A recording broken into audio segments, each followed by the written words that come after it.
तो कांग्रेस का हश्र बिखरने वाला हो रहा है, वहीं आम आदमी पार्टी खुद को समेटने की कोशिश कर रही है। कितनी कामयाब होगी इस पर हमारी नजर रहेगी। लेकिन चलिए आगे बढ़ते हैं, अगले सेगमेंट की ओर बढ़ते हैं और बात महाकुंभ की करेंगे, जहां माघी पूर्णिमा से पहले, स्नान से पहले कैसी तैयारी है, योगी कितने चौकन्ने, बताने जा रहे हैं बाबू।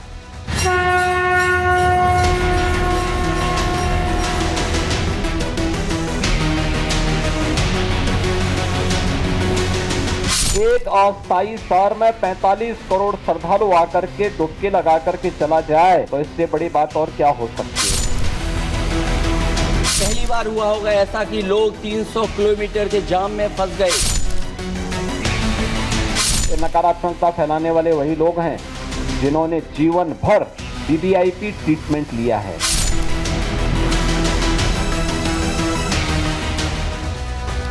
माघी पूर्णिमा का स्नान है और इस बीच आप देखिए बड़ी संख्या में श्रद्धालु लगातार प्रयागराज पहुंच रहे हैं, अलग अलग रास्तों से पहुंच रहे हैं। और यही वजह है कि कल परसों ऐसी तस्वीरें सामने आई जहां जाम जैसी स्थिति, अलग अलग रास्तों पर कई किलोमीटर का जाम लगता दिखाई दिया।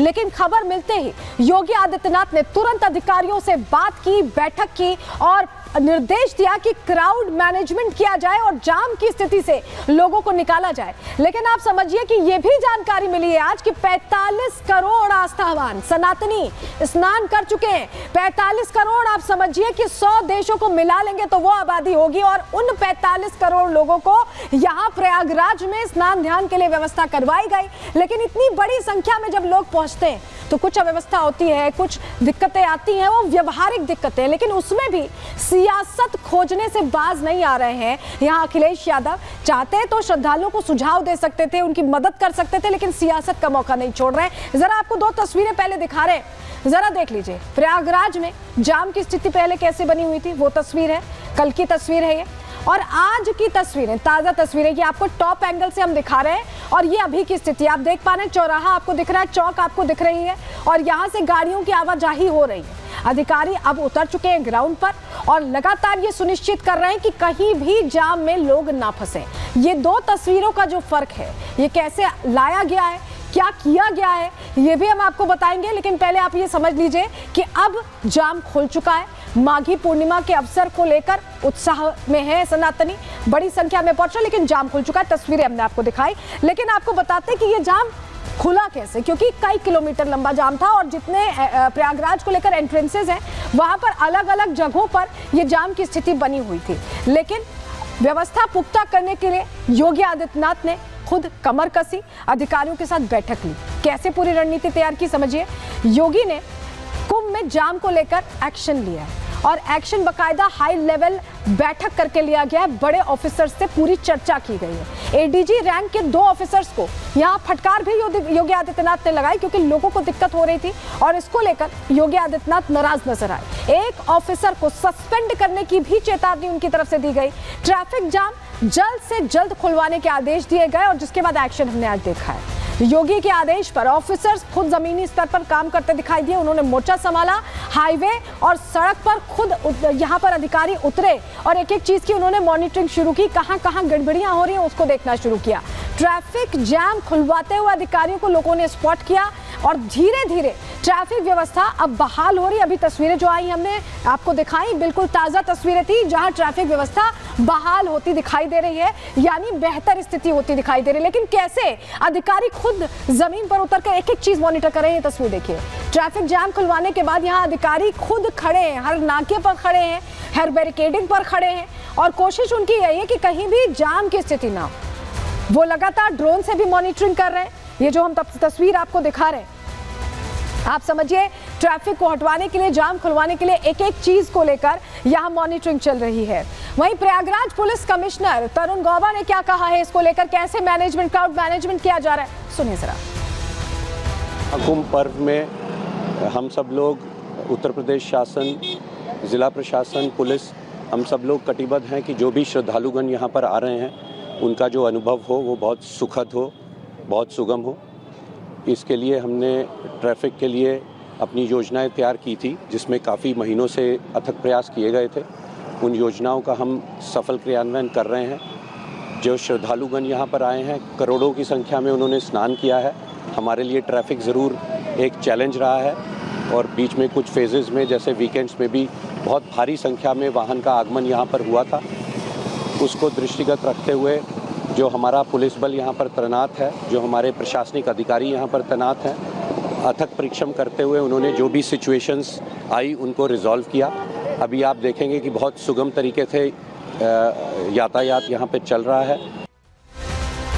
तो यातायात चल रहा है, व्यवस्था सुचारू की गई है। माघी पूर्णिमा को लेकर लगातार जो सनातनी उनकी भीड़ पहुंच रही है, क्योंकि हर कोई इस महाकुंभ में आस्था की डुबकी लगाना चाहता है। लोगों का क्या कहना है, क्या उन्हें बदलाव महसूस हो रहा है व्यवस्थाओं में, या किसी तरह की दिक्कत आ रही है, दोनों ही चीजें हमने जानने की कोशिश की। सुनिए जरा। योगी जी सर बहुत अच्छा देख रेख किए हैं, हम लोग बहुत दिल से धन्यवाद देते हैं दीदी, और बहुत अच्छा से हम लोग स्नान किए हैं, सारे ग्रुप के साथ आए हैं। बहुत अच्छी व्यवस्था है, बहुत अच्छी व्यवस्था है। योगी जी का काम कैसा लग रहा है? बहुत अच्छा लग रहा है, बहुत अच्छा काम है। मोदी जी और योगी जी का बहुत बड़ा सहयोग है यहाँ पे। जैसे उन्होंने दिया था स्लोगन कि दिव्य कुंभ महाकुंभ, वैसा ही कुंभ है, व्यवस्थाएं बहुत प्रॉपर है। चलिए, यानी व्यवस्था प्रॉपर है। कम से कम जो लोग पहुंच रहे हैं डुबकी लगाने, जो इसे तीर्थ क्षेत्र के तौर पर देखकर पहुंच रहे हैं, क्योंकि अगर आप तीर्थों में जाते हैं तो आपको थोड़ी मशक्कत तो करनी पड़ेगी भगवान का दर्शन करने के लिए। कोई उत्सव थोड़ी, कोई पार्टी थोड़ी है जो आप पहुंच गए और तुरंत ही आपको एकदम वहां मौके पर पहुंचना। थोड़ी तो मेहनत करनी पड़ेगी ना भगवान को पाने के लिए, आस्था का अपना कहीं ना कहीं उसमें डूबने के लिए थोड़ी मेहनत तो करनी पड़ेगी। और लोग इसे मान भी रहे हैं, सुन भी रहे हैं। लेकिन अब योगी आदित्यनाथ ने विपक्षियों को भी आईना दिखा दिया है। क्या सीधा संदेश दिया है, समझिए। पहले जानकारी आपको दे रहे हैं। देखिए, सबसे पहले समझिए, 45 करोड़ लोगों ने अब तक कुंभ में स्नान कर लिया। ये बहुत बड़ी संख्या है। आप अगर सोचें कि एक छोटे क्षेत्र में इन्हें मैनेज करना इतना आसान होगा तो नहीं, लेकिन इसके बावजूद व्यवस्थाएं की गई, उन्हें एक्नॉलेज करना चाहिए। महाकुंभ में जन सैलाब जिस तरह से उमड़ा है, उससे विरोधी जरूर परेशान दिखाई दे रहे हैं। अखिलेश ने जाम पर सवाल उठाया, योगी की व्यवस्थाओं को उन्होंने फेल बताया। पहले भी उठाते रहे सवाल। अखिलेश के आरोपों पर योगी आदित्यनाथ भड़कते दिखाई दिए, नाराज होते दिखाई दिए। योगी ने अखिलेश पर निशाना साधा और कुंभ के दुष्प्रचार का आरोप लगाया। कहा कि वो दुष्प्रचार कर रहे हैं। योगी बोले कि जानबूझकर दुष्प्रचार कर रहे हैं अखिलेश। अखिलेश ने जीवन भर वीवीआईपी ट्रीटमेंट लिया है, ये भी कहा योगी आदित्यनाथ ने। यानी आप समझ लीजिए कि योगी आदित्यनाथ ने सीधे बता दिया कि इस मौके में भी सियासत खोजने के बजाय अगर अखिलेश यादव चाहते तो थोड़ी मदद कर सकते थे सरकार की। मुख्य विपक्षी पार्टी के तौर पर उनकी भी कुछ जिम्मेदारी बनती थी, लेकिन यहाँ भी उन्होंने सिर्फ सियासी मौका ही खोजा है। रिपोर्ट आपको दिखा रहे हैं।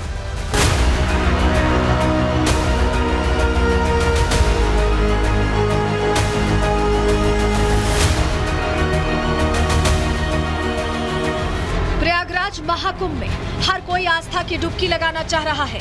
भीड़ ज्यादा है तो थोड़ी परेशानियां भी हो रही हैं, लेकिन ये जो थोड़ी सी परेशानियां हैं, यही विपक्ष के नफरती एजेंडे का सहारा बन रही हैं। विपक्ष ऐसी ही कुछ छोटी मोटी परेशानियों के वीडियो के जरिए महाकुंभ को बदनाम करने की कोशिश कर रहा है। यहाँ तक कि संसद में बार बार महाकुंभ के जरिए योगी सरकार को कटघरे में खड़ा कर रहा है। और ये पहली बार हुआ होगा ऐसा कि लोग 300 किलोमीटर के जाम में फंस गए। न केवल एक मुख्यमंत्री सभापति महोदय, उन्हें दो मुख्यमंत्रियों को लगाना पड़ा कि कैसे जाम रुक जाए। ट्रैफिक मैनेज नहीं कर पा रहे हैं आप। हर शहर में ये कहा गया कि कोई शहर से निकले नहीं, सब के सब वहीं पर रुक जाएं, आगे नहीं जा सकते, दर्शन नहीं कर सकते। अगर ये सच्चाई नहीं है सभापति महोदय, सब बॉर्डर सील हुए हैं, जितना भारत के लोग सब बॉर्डर सील हुए हैं। योगी को जैसे प्रयागराज में जाम की सूचना मिली, उन्होंने ऑफिसर्स की फौज ग्राउंड पर उतार दी, जिससे धीरे धीरे जाम से निजात मिल गई। इसके बाद योगी ने महाकुंभ को बदनाम करने के विपक्ष के सनातन विरोधी एजेंडे को एक्सपोज किया। एक अस्थायी शहर में 45 करोड़ श्रद्धालु आकर के डुबकी लगा करके चला जाए तो इससे बड़ी बात और क्या हो सकती है। लेकिन जिनको नकारात्मकता फैलानी है, और नकारात्मकता फैलाने वाले कौन लोग हैं? ये नकारात्मकता फैलाने वाले वही लोग हैं जिन्होंने जीवन भर वीवीआईपी ट्रीटमेंट लिया है सरकार की।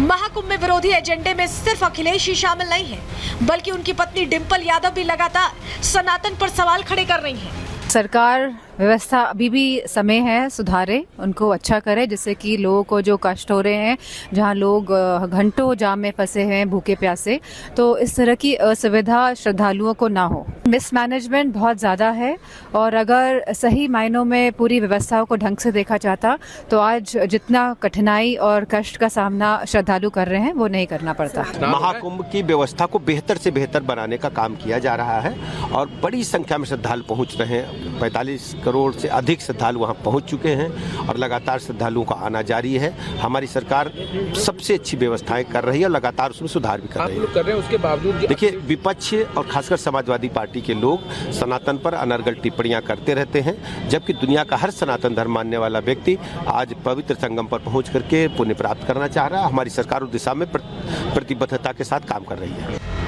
प्रयागराज से कांग्रेस सांसद उज्जवल रमन सिंह ने भी महाकुंभ की व्यवस्थाओं को लेकर सवाल उठाया है, जिस पर बीजेपी सांसद मनोज तिवारी ने जवाबी हमला बोला। श्रद्धालुओं को रोक करके अगर आप स्नान कराते हैं तो ये दुखद स्थिति है। हमारी व्यवस्था तो ऐसी होनी चाहिए कि जितने लोग आए सबको, और मैं कहूँगा कि अगर पर्याप्त व्यवस्था की गई होती तो ये नौबत ना आती। सरकार की तैयारियां अपूर्ण थी, सरकार तैयार नहीं थी, कहीं न कहीं सरकार इस महाकुंभ में असफल रही है। एक भ्रांति फैल रही है कि सब जाम हो गया है, बिल्कुल कहीं कोई जगह नहीं है। ऐसा नहीं है, अच्छी व्यवस्था है। आप आइए और अफवाहों में न पड़े। महाकुंभ की व्यवस्था बहुत अच्छी है। एक तरफ योगी आदित्यनाथ प्रयागराज में करोड़ों श्रद्धालुओं की व्यवस्था में जुटे हैं, तो दूसरी तरफ समाजवादी पार्टी और कांग्रेस दोनों मिलकर अपना सनातन विरोधी एजेंडा चला रहे हैं। योगी सरकार को बदनाम करने के लिए महाकुंभ की छोटी मोटी अव्यवस्थाओं को बढ़ा चढ़ाकर पेश कर रहे हैं। लेकिन सवाल यह है कि क्या अखिलेश के शासन में कोई गलती नहीं हुई? क्या अखिलेश सियासी माइलेज के लिए सनातन विरोधी एजेंडा चला रहे हैं? Bureau report, Republic Bharat.